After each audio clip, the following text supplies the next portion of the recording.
Happy Thursday, everybody, and welcome to a live deep dive. Ian, you're sitting on a Barca-lounger type chair reminiscent of Archie Bunker in All in the Family. This may have been that chair. Do you yell at your wife if she sits in it? No, I'm in an Airbnb in upstate New York. Oh, okay. That explains a lot, actually. So I think that was right on. It's used up on the set. They sold it off and ended up here where I am. It went from Queens up to Albany or wherever you are.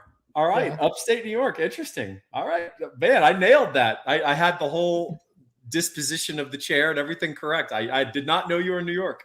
You were worried you were too high to do the show well. I am. I took a bunch of cough medicine and I'm having a serious drowsy reaction. So, Ian, you're going to carry the brunt of this show as you do always. But what I want all of you to do is go to Inside Texas, because that is the best Longhorn conversation on the internet. Hey, you think this is the off season? This is in season. There's a lot going on. We got Texas baseball going on. We got the women's softball team. We got all sorts of stuff going on, and excellence all around, as usual, for the University of Texas, and the embodiment of that excellence, Inside Texas. 50% off Ultimate Fan Bundle. Texas, Inside Texas on 3, and Rivals. Pretty good stuff. What do you think, Ian? Should these people go sign up for it right now? I mean, what does it cost now? Like 9 cents. 9 cents. Yeah, I feel like that's worth it. 9 cents, and Ian will throw in that chair. I think I can make that happen. Is the chair musty? Does it smell? He's muted. He's telling his children to go away.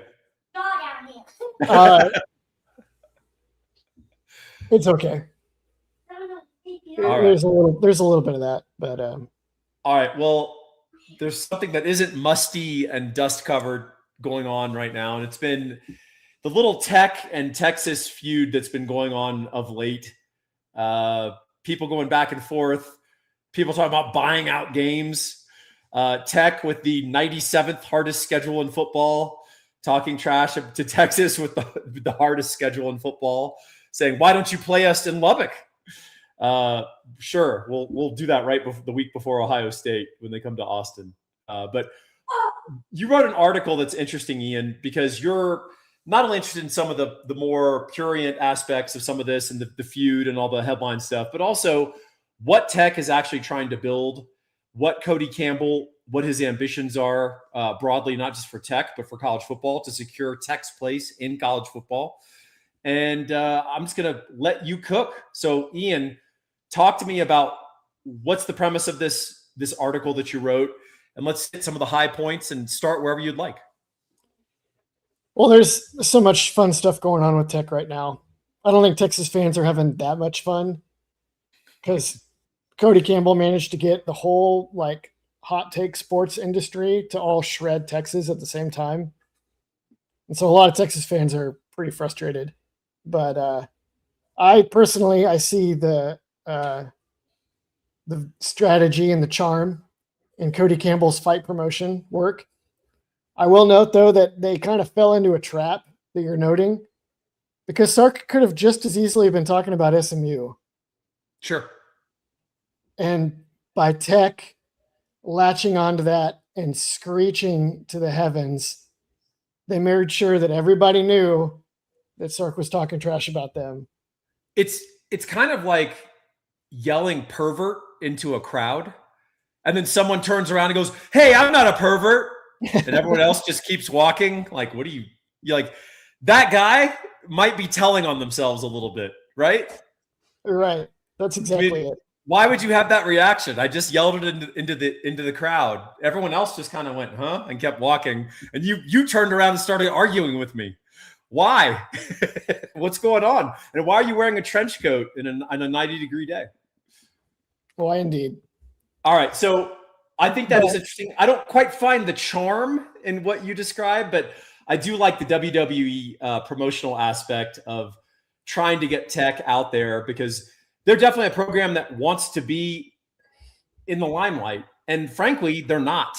If you look at their TV ratings, if you look at the Big 12's TV ratings more broadly, just absolute irrelevance in the college football audience. So Tech can be good and win a bunch of games and sort of a backwater, but no one's watching it. So they've got to find ways to get attention. They've got to find ways to get national media focus on them. And I think this is probably pretty clever in that regard. Is that there's an angle there that I actually didn't touch on in the article that would be worth discussing, which is if Campbell can make Tech an actual like meaningful brand in college football, who is he appealing to and how is he doing that? And I think the answer has to be like some kind of consolidation of like Big 12 fans in general.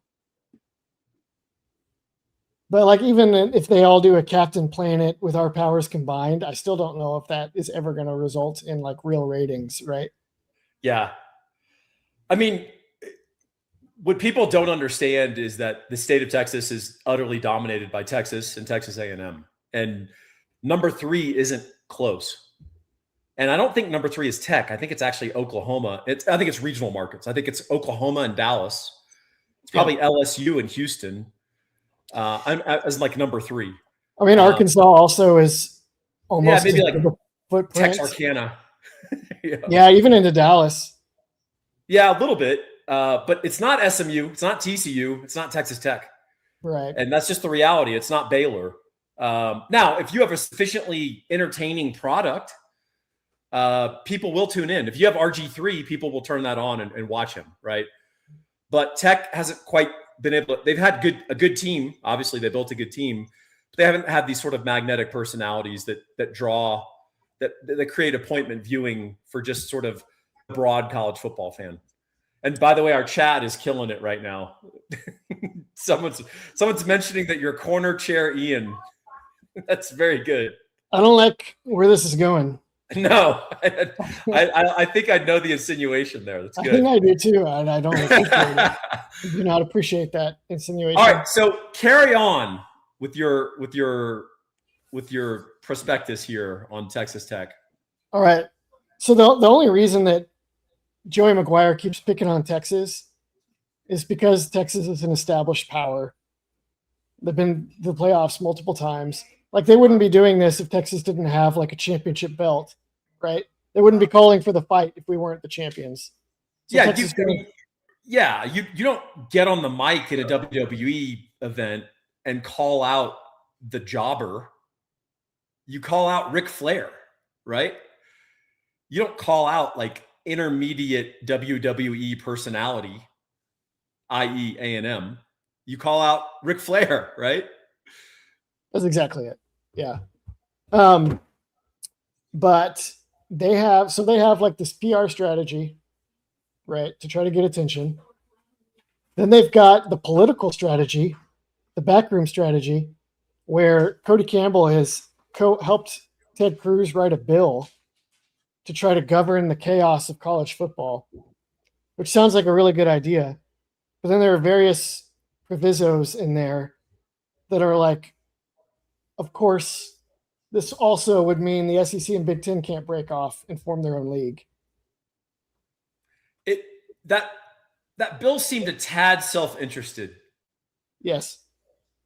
It didn't seem to be broadly conceived for the good of college football.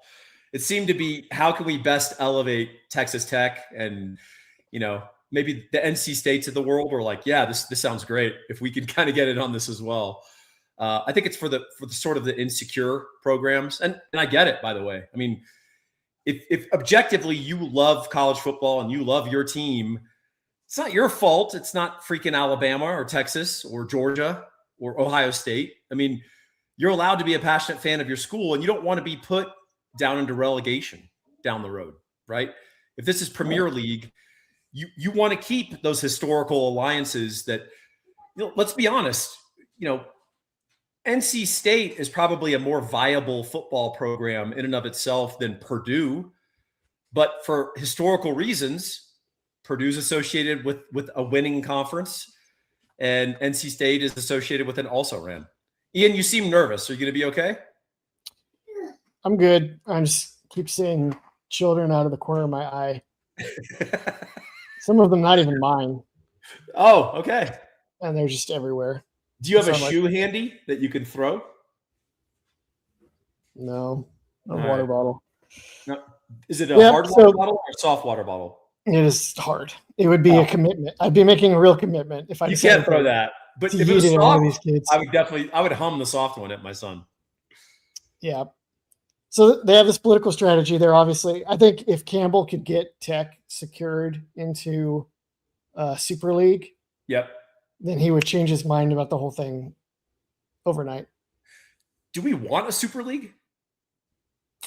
I do want one person or one governing authority that has actual power over the sport to try to just make some consistent rules. I don't like how it's like got these disparate. They're trying to work together and they can't.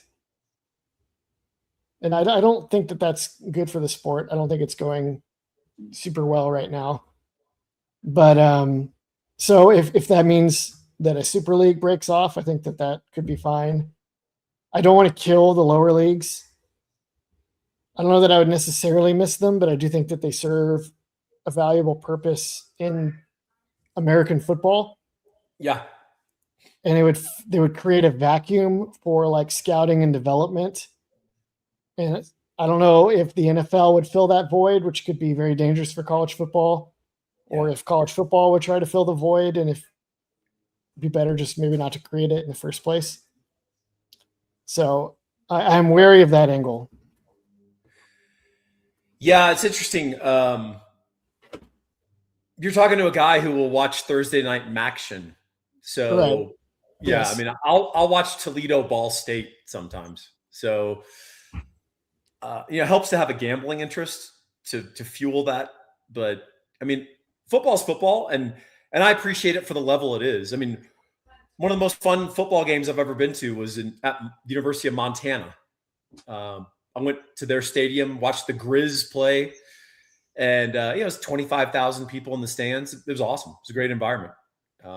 Super cool. And, it's, there are levels to football, and obviously watching Texas play Ohio State's a different level from Montana playing Sam Houston State, but you can still appreciate it for what it is. I mean, you and I can go to a high school game and still enjoy it, even though it's not the apogee of football.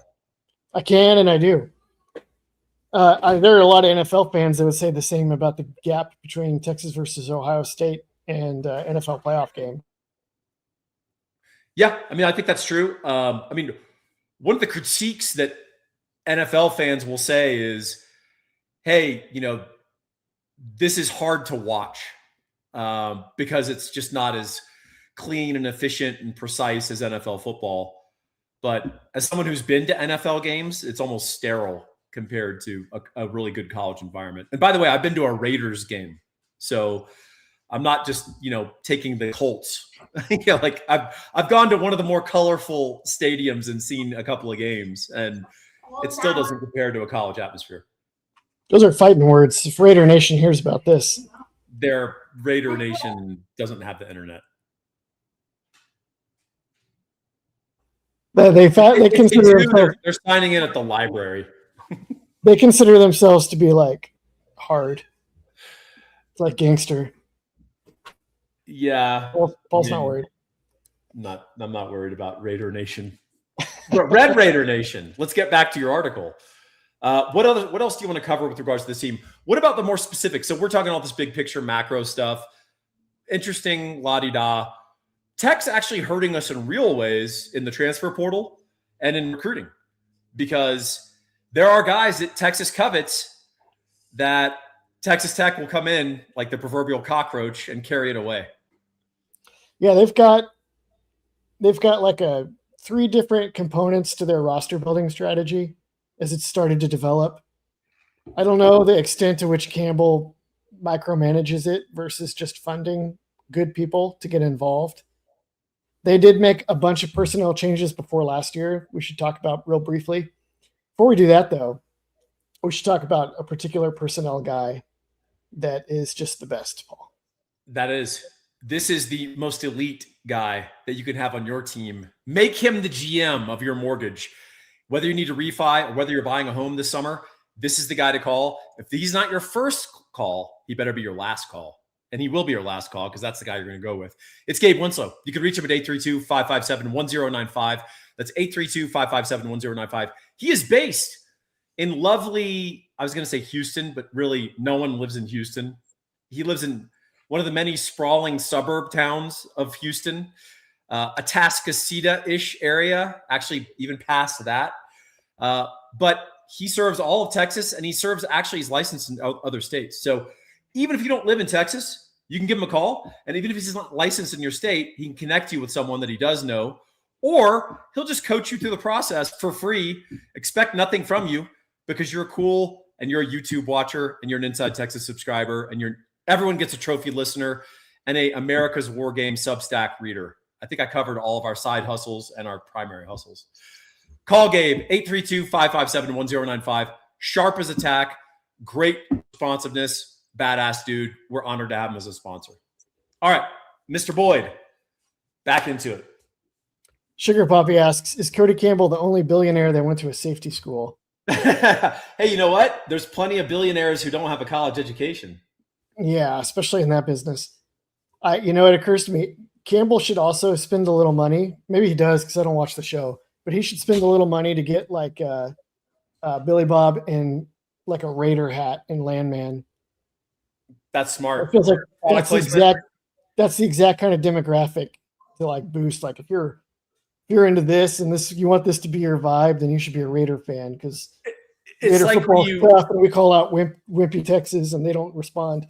Yeah, they have the egregious product placements in certain movies where you'll be watching Transformers and one of the characters will be like hot and they'll just grab an ice cold Coke and like hold it to their forehead and then guzzle it and go, ah. And you're like, that was $500,000 for those 9 seconds. I see what you did there. But yeah, that's actually a great idea. There you go. All right, let's talk personnel. All right. We'll talk serious football now. Do it. They had to hire new coordinators last year. And they hired, I think, very McGuire-ish coaches. But I wonder if he was either mandated to make changes. Because that McGuire's buyout, would be nothing for Campbell. What does McGuire-ish coaches mean? They're Scottish and Irish? What does that mean? I don't remember I don't know about that. But he hired the Texas State offensive coordinator. Okay. Who's like came up with like G.J. Kinney and Lashley. It's like very regional guys, you know. And then Sheil Wood from Houston is their defensive coach. Oh yeah, that's right. Who had traveled around with Willie Fritz a little bit. So the kind of up and coming guys that I just feel like that's McGuire's wheelhouse. I mean, I feel like those are good hires, sort of in keeping with the brand, like young, hungry, up and comers, not self-satisfied. Yeah.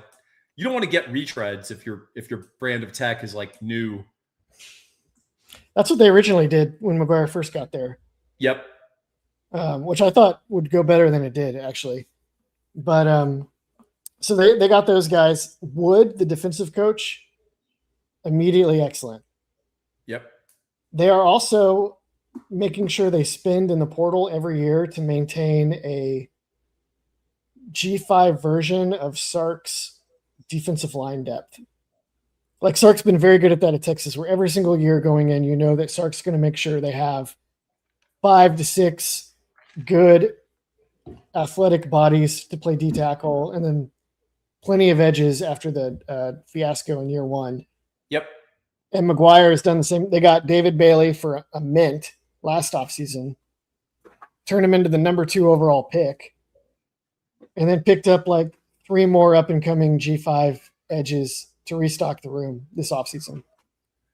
Yeah, you know, Tech obviously has a good budget, but you know, idiot can blow a big budget and not pick the right players. Yes. And they've done a pretty good job. Not anyone can kind of write a check for the big marquee player, everybody knows. But you know, they did a good job in the G5 and trying to kind of projecting how those guys would scale up. And then they did a good job of sort of fellow P4 bottom school roster scouting. Like they got Bryce Pollard from Mississippi State, who's been a good corner for them. Yep. They got Lee Hunter from UCF, who, was UCF, man. If you want to talk about the state of college football, they had a D line at one point that if they could have kept all 4 guys, they would have had like 3 pretty good NFL players and a guy who was like all Big 12 on the same line. They couldn't line them all up because they all get poached off and, they all take off.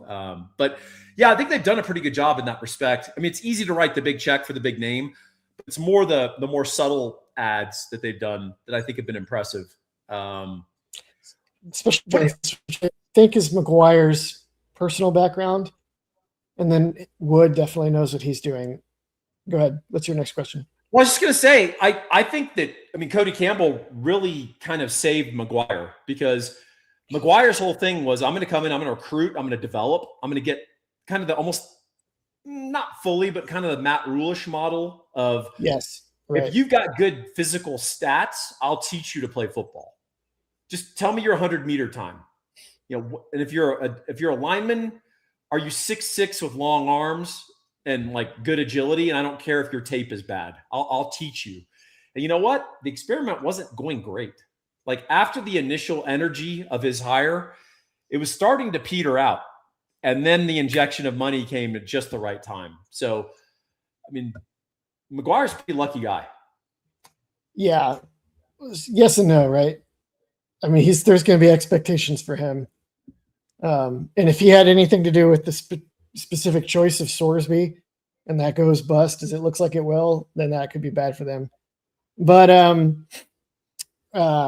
they still have a little bit of that because they've still been able to plug in some young up-and-comers like 3-star Texas kids.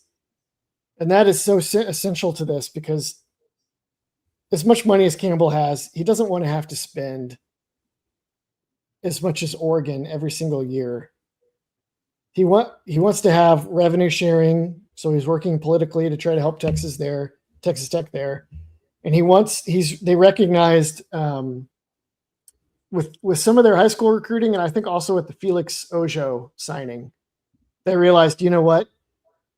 Getting talent early and retaining it is actually cheaper than buying it in the transfer market, where these guys have maybe a little more leverage. Yeah, I don't know if they're going to be able to be ever like put together a top 3 high school based recruiting class. Right. I think they're always going to be heavily portal based, but ultimately it's not bad to be a college in Texas if you're looking for developmental guys, right? Particularly at wide receiver, things they don't want to have to necessarily buy in the portal. I think they would be more comfortable buying some of the infrastructure positions, but they're going to be getting portal quarterbacks, I think, for a while. Although Hammond, the limited action I saw him in one game where he was great, and I saw him in another game where he struggled a little bit. Partly because I think the coordinator's default response to I don't know what play to call is run the quarterback. That's actually been a consistent theme to McGuire, even back at Baylor. I don't know that I've ever seen him coach a season where his quarterback was not injured and missed time. Ever. Wow. He was running Shuck like 20 times a game. And then Shuck would like break his collarbone and be like, whoops. Well, bring in the next one. Well, Baron Morton, you can run quarterback power 5 times a game, right? When Wyoming upset Tech up in Laramie, people have already forgotten that, right? It's like this whole new Tech. But Texas Tech lost to Wyoming. Newsflash. They ran Shuck. I swear to God, they ran him 25 times on power. Yes. And Wyoming, say what you want about Wyoming's overall talent level. Those guys are tough and they'll come hit you. Yeah. And Shuck was just a wreck by the end of that game. I had some Sam Ellinger flashbacks with Tom Herman. I had some David Ash flashbacks with Major Applewhite of all people. But it's run the quarterback is what you do as a coordinator when you're kind of out of ideas. And I guess, that's what they're going to do. They did that at Baylor too, because he was there with Rule at Baylor when they gave Charlie Brewer like his ninth concussion, an untold number of concussions over the. Felt like he left the game after getting hit in the head like 3 weeks in a row. Yep. And then finally OU got him in a championship game, and the ref had to be like, "Y'all got to pull him out. Like he can't. He doesn't know. He doesn't even know where he is right now. You have to pull him out of the game." Yeah, that was tough to see. I did not appreciate that, actually. I thought that was pretty rough. That was not great. All right, so what else do we want to get off our chests about Tech? What else do you have to say? Their high school recruiting is trending up. I think they're just got more and more kids that are willing to listen financially. Yep. Maybe they've been good for it, and also they went to the playoffs, which is a huge boost. Because probably the biggest thing working against Tech is just like it's small potatoes. Yeah. Playing in the Big 12. And people want to be on the big show. But right now they've got this sweet deal that Sark was criticizing in the first place, where their path to the playoffs is pretty easy. Yeah, it's the other thing that's part and parcel of that is the Big 12 overall is actually depleting in talent as Tech is ascending. So you're getting a even more powerful effect. It's not just Tech rising from the sort of, 6-6, 9-3 range of like the middle class of the Big 12, which is most of the league. They're ascending while everyone else is going way down. I mean, Iowa State is a talentless football team, right? They're giving up on football. I think the only team that might be ascending is just purely because of coaching ability is Houston. Arizona State. Yeah, I mean, I guess. Yeah, that's fair. I mean, yeah, certainly they've ascended the last 2 years. I think Dillingham just has a knack for I don't know if it's talent evaluation or if it's maximizing kids that other programs can't maximize. He's got something.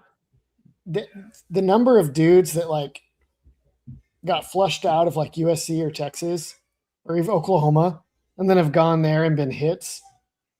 That's the only school I've seen. Every other school I've seen that tries to bring in failed blue chips immediately almost always tanks. They like might hit one or two, but if they take too many of them, it'll go bust. Yeah. And Arizona State has made it work better than anyone I've ever seen. And I don't really know how they do it, but yeah, he's like a consignment store that's good at refurbishing old furniture and retailing it back. I just think broadly that conference is not good talent-wise. Now, any team could ascend if they get their own pet mascot billionaire, right? But Baylor might get their act together with a new AD, and they're going to have a new coach soon. I can promise you that. I was in Waco talking to a bunch of Baylor football fans a couple of weekends ago, and like a lot of them couldn't even name a player on their team. These are guys that were like living and dying with every Art Briles game. And like during that heyday. And now they don't even know, they don't even care. Their like sons were asking me about Bo Ogden and the Longhorn basketball team and Arch Manning. And a lot of them were like, yeah, I just kind of just watch SEC games now. I don't know about Baylor. I don't know. Maybe. All right. Well, maybe, I mean, you get the right coach. You get a Signetti or a Briles in there, then you never know. But boy, it's an uphill climb right now. Yeah, I don't think DJ Lagway is the ticket to their breakout season. Right, that was the one guy that I was like, "Who's your quarterback?" Even, and they're like, "Oh, DJ Lagway." And I was like, "Really? Forgot about that." Yep. Texas Tech's chance this year, I think, is not great. I think they were very much built to where when they defaulted to quarterback power and running the quarterback 15, 20 times, that they would have a dude that was experienced and athletic at it. And now he's gone. There's like a chance that Will Hammond could do that, but coming off an ACL, I think makes that precarious. And then even if he wasn't, I don't know if he's going to be built for that kind of punishment. How big a guy? I got it here. He is listed at 6'2", 210. Okay. I think he's the kind of guy that would be good enough at it that McGuire would get overly tempted and then use him up and then get him injured before the end of the season. Yeah, they can't do that though, because they just don't have the depth. You know, they don't have a guy behind him that they can trust. So, Mikey Keene.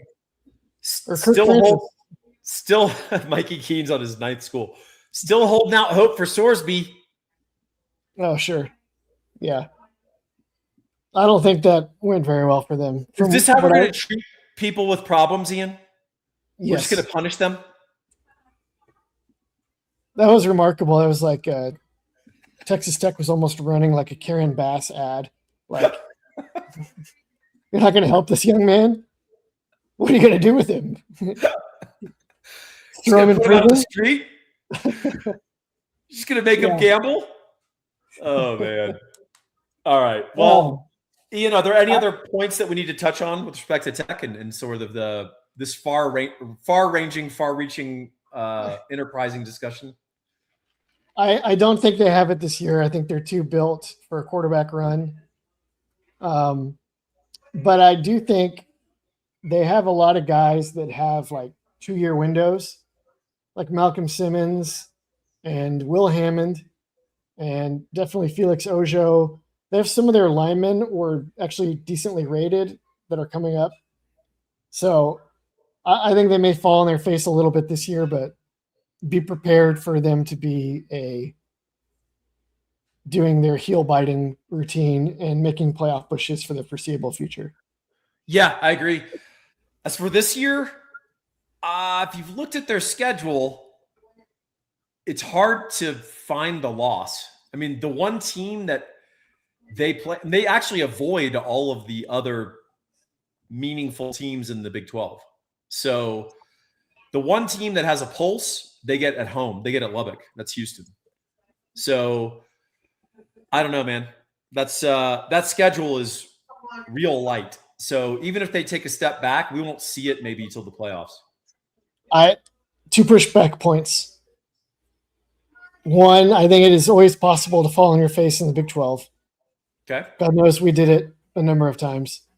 I don't know if they're quite, without the quarterback deal, I don't know if they're quite able to keep everyone else at bay every single week. Maybe. The other thing is that they could be great and then lose the Big 12 championship game and lose that automatic ticket. And that's the one that I think could be real trouble for them. Because you're right, they'll probably go 11-1. But if they're 11-1 and then 11-2, are they in? Pretty iffy. Well, here's what's funny. The committee might have to pull a Miami with them, where Miami was actually done a favor in a sense by not being in the ACC title game. Sure. And the committee just said, yeah, we know Duke won the ACC. It doesn't mean anything to us. We just think Miami's the best team in the ACC. And everyone's like, shouldn't the results on the field matter? And the committee is like, we're right. And actually, the committee was right. They might do that with Tech. If 8-4 Kansas State beats them, upsets them in the title game, they might just be like, yeah, we're still just going to take Tech. All right. Well, let's just leave everyone with this doomer note. All right, let's black pill. Everybody, get ready. What if Tech goes undefeated, loses the Big 12 championship game because their quarterback sprains his ankle or something, but he'll be fine? And then the committee is 9-3 Texas. Oh no, 12-1 Texas Tech. 9-3 Texas. Yeah. I mean, Texas, you got to leave them out. They have 3 losses. If you lose 3 times, how good could you be? Just win all the games, Ian. That's all that you got to do. Just don't lose to Florida, Paul. Just don't lose to Florida. Just don't lose to Florida. That's right. Don't lose to Florida. Just don't lose to Florida. Yeah. Just make sure you schedule Baylor and Iowa State, and you'll be good to go. All right. Well, that was an interesting deep dive. I'm going to forbid any more tech talk for the rest of the summer, unless you want to talk about like Anduril or something like that. That's different tech. But yeah, I think we covered that. It is interesting what's going on in this new relationship, and it is interesting, as you said, that they're trying to punch up. It's not A&M, who Leach famously and hilariously antagonized for well over a decade, right? Yeah. Didn't he famously, after one of the games where they won in College Station, he said technically by natural law, we should have rights to their wives. You ever hear that one? I don't know if I remember that one. Yeah.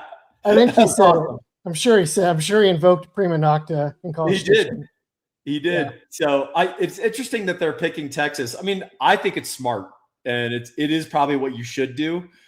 But be careful, because sometimes you do have to pay the piper. The last time I saw Texas play Texas Tech in a football game, it was 58-7. And that was with our second string in for the entire fourth quarter. So be careful what you wish for, Red Raiders. All right. For Ian Boyd, I'm Paul Wadlington. Come join Inside Texas. We want to see you there. Go join the Ultimate Fan Bundle. Inside Texas, On 3 Rivals, 50% off. What a great summer sale. Thank you all to the chat. You made me crack up a few times while I was supposed to be listening to Ian and being an excellent interlocutor. You are making me laugh with your comments. Really appreciate you guys. We'll see you at Inside Texas. We'll see you at our other various endeavors, and we'll see you guys next week on the Deep Dive. Take care, y'all, and hook 'em.